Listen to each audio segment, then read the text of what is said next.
റോഷൽ ഒരു സാധാരണ പെൺകുട്ടിയല്ല. അവളുടെ ലൈഫ് വളരെ കോംപ്ലിക്കേറ്റഡ് ആണ്. ജനിച്ച അന്നു മുതൽ ഇന്ന് വരെ അവളുടെ ജീവിതത്തിൽ പ്രശ്നങ്ങൾ മാത്രമേ ഉണ്ടായിട്ടുള്ളൂ. സന്തോഷിക്കാനുള്ള ഒരു അവസരം പോലും അവൾക്ക് ദൈവം കൊടുത്തിട്ടില്ല. അവൾ ഹൈസ്കൂളിൽ പഠിക്കുമ്പോഴാണ് അവളുടെ അമ്മ അവളെ വിട്ടുപോകുന്നത്. അതവളെ മാനസികമായി വല്ലാണ്ട് തളർത്തി. ഒരു കുടുംബത്തിൻ്റെ മുഴുവൻ ഭാരവും അവൾ ഏറ്റെടുക്കേണ്ടതായി വന്നു. അതുകൊണ്ട് തന്നെ അവളുടെ കുട്ടിത്വവും അവളുടെ സന്തോഷങ്ങളും എല്ലാം അവൾക്ക് നഷ്ടപ്പെട്ടു. അവളുടെ ആകെ ഒരു പ്രതീക്ഷ അല്ലെങ്കിൽ ഒരു സന്തോഷം എന്ന് പറയുന്നത് അവളുടെ അച്ഛനും അവളുടെ ഇളയ 2 സഹോദരിമാരും പിന്നെ ഒരുപിടി സുഹൃത്തുക്കളും മാത്രമാണ്. പക്ഷേ ഈ പ്രശ്നങ്ങളുടെ എല്ലാത്തിൻ്റെയും നടുവിലൂടെ കടന്നു പോകുമ്പോൾ ഒരു ബ്രേക്കിംഗ് പോയിന്റിൽ നമ്മൾ എത്തുമ്പോൾ ആർക്കെങ്കിലും നമ്മളൊന്ന് മനസ്സിലാക്കാൻ പറ്റിയില്ല എന്നുണ്ടെങ്കിൽ we will be losing everything.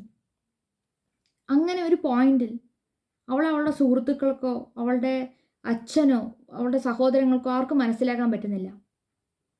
അപ്പോഴാണ് ഒരു മൊബൈൽ ആപ്ലിക്കേഷൻ അവളുടെ ലൈഫിലേക്ക് കടന്നു വരുന്നത്.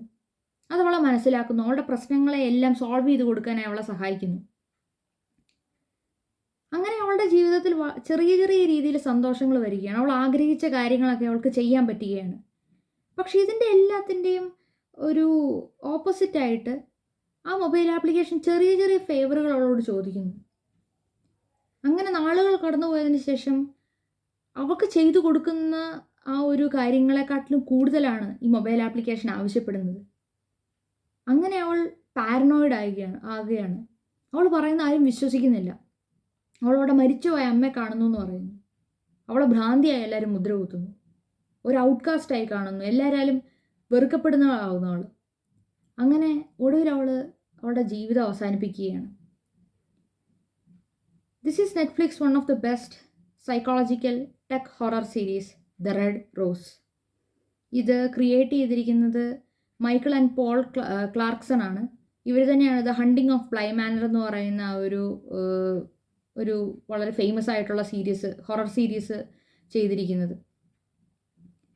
സോ ഇതിനുശേഷം അവളുടെ സുഹൃത്തുക്കൾ ഒരു ഇൻവെസ്റ്റിഗേഷൻ ഇറങ്ങുകയാണ്. ഈ റെഡ് റോസ് എന്തിനാണ് അവളെ ഇങ്ങനെ ഇല്ലാണ്ടാക്കിയത്? അവളുടെ ലൈഫിൽ എന്താണ് സംഭവിച്ചത്? എന്താണ് ഈ റെഡ് റോസ്? അറിയില്ല അവരുടെ ജീവിതത്തിൽ ഇനി എന്താണ് സംഭവിക്കാൻ പോകുന്നതെന്ന്. അവർക്ക്